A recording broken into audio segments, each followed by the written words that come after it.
Unfortunately for the general public, our media organisations can't get enough of giving Nigel Farage a platform to be able to wax lyrical about his latest raison d'etre du jour, and today was no different. LBC's Nick Ferrari had him on the show today to take phone-ins from the public, and one of his answers on the show has been going semi-viral. Here's what Farage had to say about the state of our politicians. I think the way we run our country is ridiculous. We put cabinet ministers in charge of departments over which they have absolutely zero knowledge. They'll often last in that job for 12, 18 months. I mean, barely time to get their feet under the table and understand the brief. But we're stuck in this mindset, Kevin, that the cabinet must all be politicians in the House of Commons. Why? Why? It's nonsense. Look at America. Scott Bessent has come in as the US Treasury Secretary. Never stood for election in his life, but a very, very successful businessman. So who are some of the people you might have your eye on? Oh, I'm not going to give you answers like that right now. But a cabinet under Nigel Farage, you wouldn't have to be the MP for Upper Woop. No. You could be a hugely successful businessman or woman who ran a supermarket chain for 10 years. Or whatever it may be. But I do think, I really mean this, I do think that you've got to think a little bit more about running the public finances as if you're running a business. Now, in a 50-second long clip, it's easy to see the appeal, at least to people who aren't of my political persuasion, right? Voters have been treated to a cavalcade of ministers who have quite clearly not been up to the job, and public trust in politicians is at an all-time low. It's very easy to not have much trust in a system that allowed Kwasi Kwarteng to be in charge of the economy.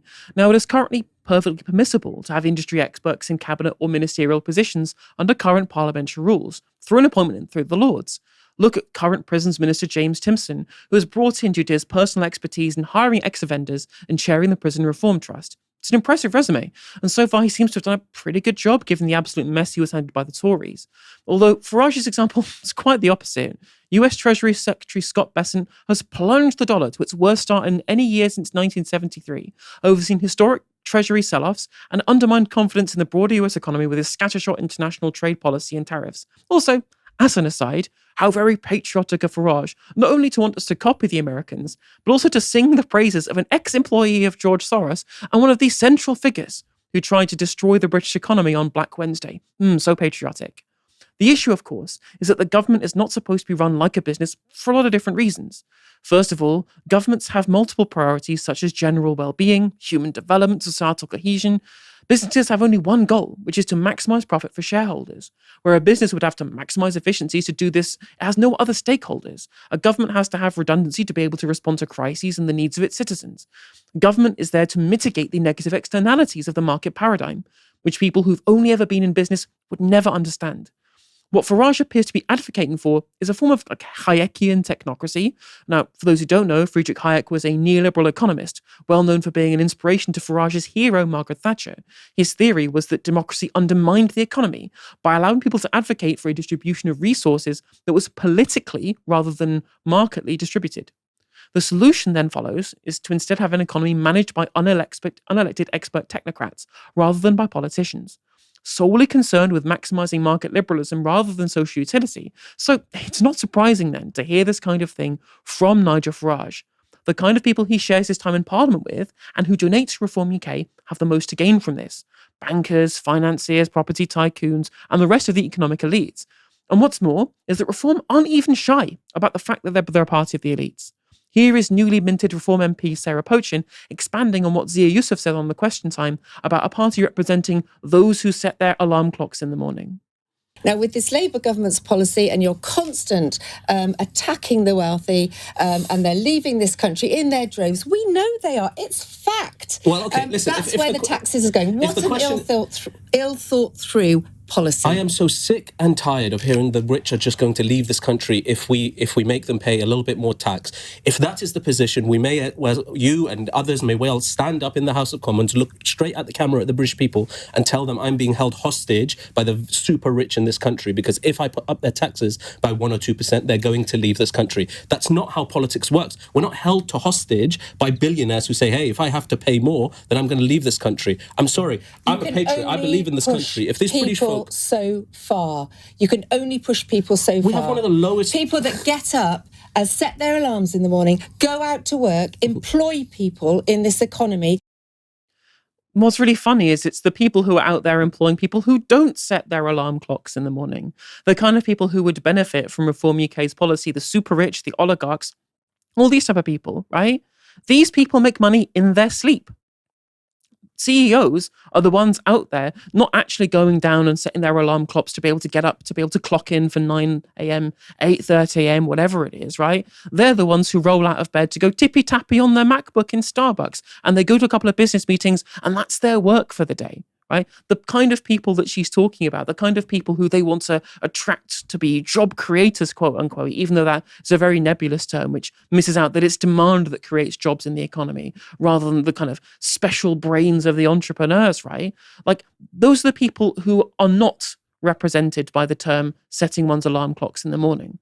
Those people are the working class of this country. Those are the people who do go out to work and work night shifts, who set their alarm clocks for 3 in the morning. You know, there are plenty of people who are covered by that phrase who Reform UK don't represent.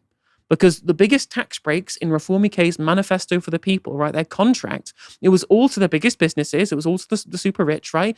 They gave some paltry handouts to the poorest in terms of the lifting of the basic rate of income tax with what they were proposing.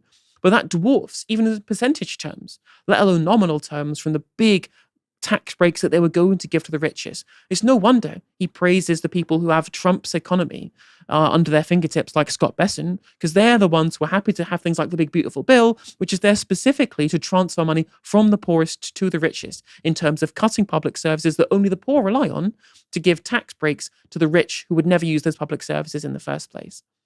Now, the issue, of course, is that there's no real space arguing against this from the left, at least not in terms of the political sphere, right? The party political sphere, as the real people who set their alarms in the morning are not represented at all in Parliament. The traditional party that would be the avenue by which working people, rather than career politicians or the professional elite, would be elected to Parliament has been captured by that same professional class. The only person with a top government role who's really held like a blue or pink collar job is Angela Rayner. And she was elected by members. Do you not expect her to be there if she was picked by the party elite headed by Knight of the Realm Sir Keir Starmer, Casey, would you? They have fixed a number of MP selection to block those same working class candidates from being longlisted to Parliament, such as bus driver Sean Halsall from Southport or Greg Marshall from Broxtowe. One of the most egregious examples of this was the blocking of Lauren Townsend in Milton Keynes, a teaching assistant who was a lifelong trade unionist and hard-working Labour member. She's the kind of person who the lifeblood of the Labour movement is built on, and she was blocked from the long list to give Chris Curtis, a former YouGov pollster and political friend of the Starmerite think tank Labour Together, a free run in the seat. So with no working class representation in Parliament, there is no case to be made for an alternative to either professional political class or to the professional business class. Now, circling back around to Farage's original point about ministerial experience, most ministers don't have direct experience in the field of their brief. But that's what the civil service is for. That's what political advisors are for, right? You can learn these things on the job if you have a certain vision. But the lack of real-world experience that connects with the public is what is missing. Now, the Attlee ministry didn't have many industry experts, quote unquote. But what it did have were miners, teachers, weavers, lorry drivers, dockers and printers, people who'd been given a life of service to their community. They knew what life was like for working people because they were working people. And this was the greatest government in our nation's history. Luckily, there is a group that is pushing for more working class representation in Parliament. Blue Collar Parliament is run by David Littlefair, and he spoke about his ambitions on the Politics Joe podcast. In terms of goals for Blue Collar Parliament, one of them would be to speak to, and I have been doing this, I've been speaking to local parties around the country to demonstrate just how big the drop-off's been. And I'm having that kind of conversation where people are saying things like, things that is probably not great or it's a good thing that it's not well known that Labour members have these kinds of attitudes. But, you know, they'll say things like, well, we've already got Angela Rayner. Or they'll say things like, well, Lee Anderson, he's working class, would really want another one of him. Or they'll say things like, you know, we don't want to choose like a nurse over a high-flying lawyer because we don't want to punish success or be seen to punish success. So there's an ingrained attitude there that really, really needs to be campaigned on long ahead of the next election because, you know, where those people are choosing the next set of candidates, you know, they need to be thinking about that in the back of their minds. In previous generations, we started using all-women shortlists, and those all-women shortlists massively increased the number of women who were brought into Parliament through Labour. I don't think you could really do an all working class shortlist, but that kind of consciousness of who you're choosing, I think, needs to be filtered down to the grassroots. And I also think that there needs to be legislative change around helping people to run for Parliament as well. So there was a scheme to help disabled people run for Parliament called the Access to Elected Office Fund. And I think a version of that you could apply to if you're in a key worker career, or if you were at a certain income bracket or something like that, that would help you run, help fund some of your time, give you some time off to work, would be really, really massively helpful for just helping those people have the time and ability and capability of running. I certainly would agree with that. Absolutely. This is what we really need if we really want to rebuild trust in politics and have ministers who are in touch with what the public wants. And whilst I'm not saying we can't have any experts in Parliament, be they in business, economics, science, or law, they just can't be the exclusive class of politician. And just as our Parliament should be representative in diversity of gender or race, so should it be in class. And this should also, by what it's worth, is not just apply to the Labour Party, right? I'm a Green Party member personally, and I think we'd be able to make a much better case of being able to be perfect representatives of our constituents, of building a new kind of politics, if Labour aren't going to do it, in my own party as well. Mike, what do our governments need more of, in your opinion? CEOs or blue-collar workers? Well, I've always thought one of the problems of our politics, Helen, is we haven't got someone like Stephen Bartlett in there. So maybe more CEOs.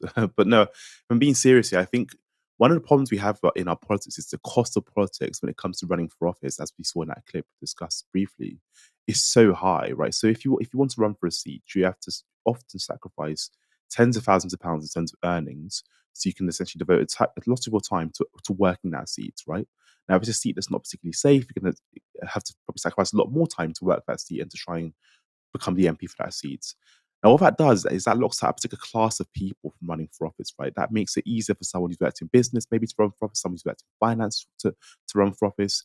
It makes it far harder for the care worker, for the teacher to run for office, right?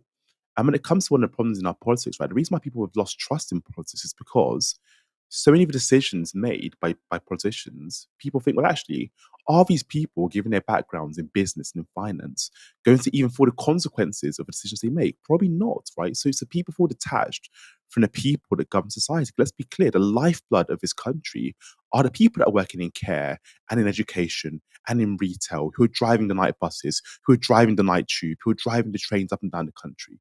That's the lifeblood of our country. Yet we see very few, if any, of those people in politics. We have 650 MPs. How many of them have had to clean blood from a hospital floor? How many of them have had to pay rent? How many of them have had to kind of drive a night bus? How many of them have lived the lives that tens and thousands and millions of people across Britain are living today? That's why people are looking at politics with like a lack of trust. It's very, very simple. If you're a young person growing up in Britain, maybe you have kind of working class parents, your dad's a bus driver, your mum works in the NHS, you're not seeing anyone who looks like your parents in politics. So why on earth would you engage in a process? You feel so detached. It feels so detached in your lived reality. So I think we're creating a generation of people who become more and more detached with politics. We're creating a class of politicians who have worked in business and in finance and in law, who are very privileged, who live very privileged lives, who are governing for the rest of society, who haven't lived these privileged lives that they've lived. So I think it's a real problem and it creates a real disconnect. And I think we do have a class problem in politics, right? So I do a lot of research in my field on race and representation in Parliament. And we've seen massive strides made when it comes to race in Parliament, right? So we now have 90 MPs from a black and minority ethnic background in Parliament. That's a good thing. When we break that number down and look at who these people are, lots of people have worked in maybe kind of really working class jobs, particularly on the Labour side of things. But more broadly, they represent kind of a very similar in class to the kind of the white MPs, come from kind of business backgrounds and law backgrounds. And again, this isn't me hating on people who are successful. It's more, well, actually, does that represent kind of makeup of minorities in Britain more broadly? It doesn't. Lots of minorities are concentrated in the care sector, in the NHS, for example, right? So much minority workers. Why aren't we seeing any of those people elected in office? Those voices are really, really important. And I think a real shift in our politics that's needed is the voices that we value. Because so far, we value these voices of people who work in business and finance, whatever it might be. And we don't value the voice of the care worker who contributes massively to looking after vulnerable people in Britain, who looks after and makes life better for so many people in Britain. These are really important voices that need to be listened to, that need to be heard.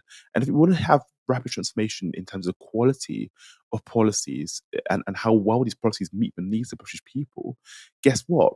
Give ordinary people a seat at the table. So I think Farage and some of his ideas are a bit bizarre. And Farage has mastered the art of talking like a bloke in the pub, when actually a lot of his policies feel like a CEO's wish list. And that's not what this country needs. I absolutely agree with you. Absolutely agree with you. And the really important point about how class is so pervasive in British politics, it's so pervasive, right? And what's interesting, what I think is quite interesting, is there's real kind of divergence in terms of the kind of class that you get in terms of conservative and reform, right? Because what's ironic about Farage's comments is we have had people with quote unquote business experience in positions in government. Like, who do you think is the kind of makeup of the Conservative Party when it comes to their ministerial roles, right? It's people who have worked in big business, right? Look at Nadeem Sahami, worked in the petrochemicals industry for his entire life. You got serial landlord, Jeremy Hunt. He was also a government minister under the Conservative Party. We've had every kind of flavour of kind of business owner, I guess. I was going to use a really rude word there. I really avoided that. Glad I did. But that's been people who've been in positions of power already. Did that lead to a good functioning country? Like, I don't think it did. But there's a different class, right? Rather than the kind of people who come up through the Conservative Party are usually from the kind of aristocracy of this country, right? They're from the kind of more public school background. Yet, despite there being a lot of despite there being a lot of privately educated people in Reform UK, or who are part of the kind of the bigwigs of Reform UK, their supporter base and the kind of people who are drawn to them actually do come from less of a public school background. The kind of nouveau riche people, they more support Reform UK. The kind of people Aaron Bassani would describe as quote unquote family capital.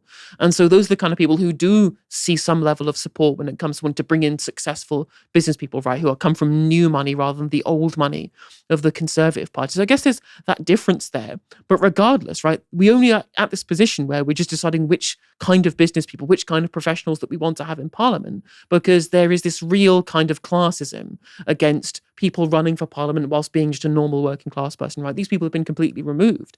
And it even comes into where we talk about politics, right? In terms of with upper class people, this never gets questioned that they have no experience.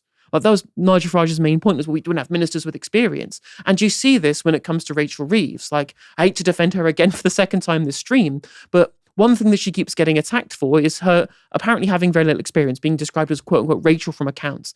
Now, I think that maybe there is some truth to those accusations, and where I have some disagreements with her. Like, I don't think she's done very well as Chancellor of the Exchequer.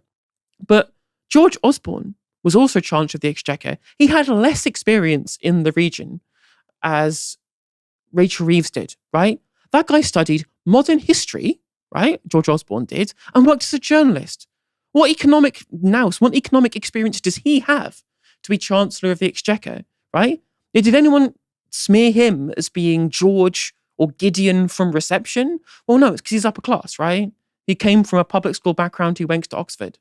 That's why he never really got that thing kind of questioned. And whilst it's absolutely fine for people to question people's suitability for a ministerial role, there is still a huge class element. Whereas if you're from the kind of upper class in this country, people will get away with it. They'll get away with having no experience, right? And so that makes it even harder for people from normal class backgrounds to be able to succeed, because even if you have kind of a small amount of experience, people will attack you as long as you're not from who are perceived to be the mainstream political class. So these are some huge problems, some really big problems. And if you want to find out more about how to get more working class people in Parliament, you can go to bluecollarparliament.co.uk to find out more about what David is doing with that programme.